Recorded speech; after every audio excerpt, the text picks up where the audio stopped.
So this is going to be more of an independent unit that I'm going to have you complete outside of school. So as we go through these videos, you're going to find that I've gone through and explained to you what the skills are you're going to need, and then there's going to be some questions that are going to ask you to practice that skill. Okay? So let's just start with tables of values. So if we look at the book and the questions that you're going to be doing, they give you a relationship that that's explained. So in this case, it says the height of the person is about 3 times the circumference of their head. And it wants you to use this relationship to complete the table. So we're going to switch to a pen here, and we're going to take a look. So if I look over here, so their height is about 3 times the circumference of their head. That means that if their head circumference is 20, their height is going to be 60. That's a 60. 30, 90, again, we're just going to multiply by 3. So we're going to move over here. That gives us 120, 150, 180, so on and so forth. Okay? And actually we did this in class, so this should not even be an issue. So that's just a quick revision of that one. Now, if we continue on past that, we are going to be talking about, sorry, I'm just trying to make that go away, plotting straight line graphs. So in this case, it's giving us a table of values and it wants to plot the coordinates and then join the points.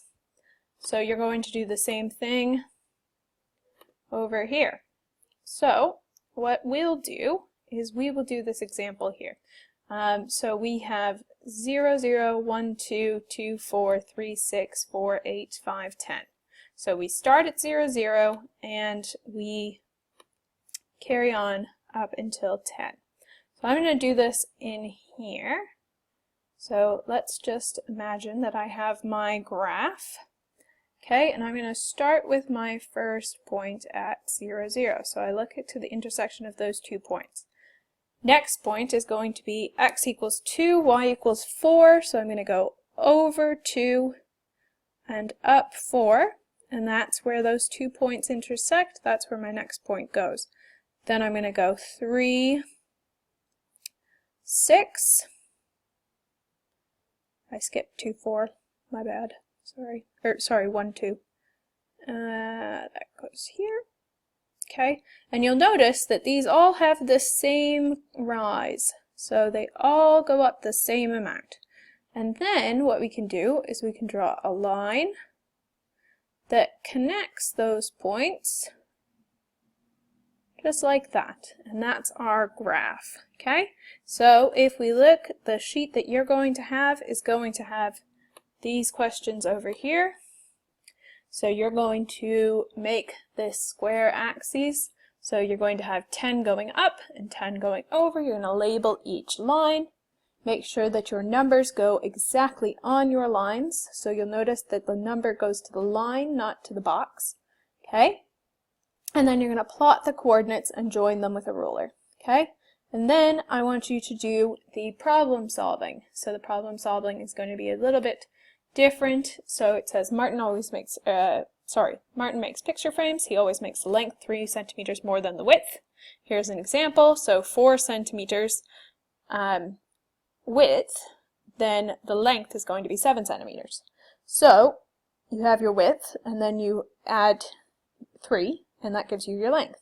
So if we look here, 5 would have a length of 8 and so on and so forth. So what I want you to do,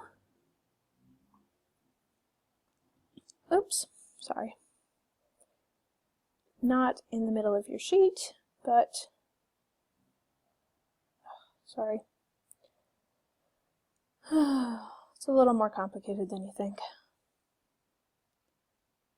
So, what I want you to do is to use the information, and then you're going to write in what your length is going to be, and then you're going to use that, and you're going to then plot it on your graph, which you're going to draw in your books, and it's going to look like that. Okay?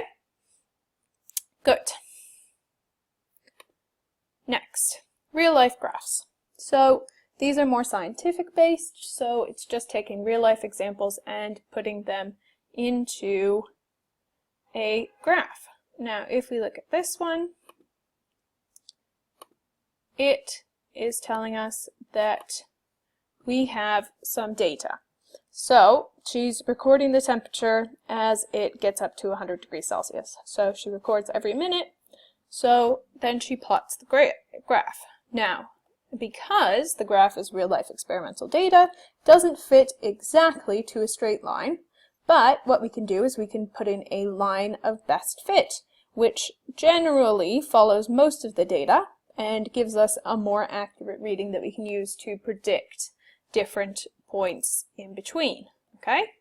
So, like it says here, you can use Belinda's graph to estimate how many minutes it would take for the water to reach 70 degrees Celsius. So we would go over to 70 degrees Celsius, look on the line, and go down, and that would be about 2.5 minutes.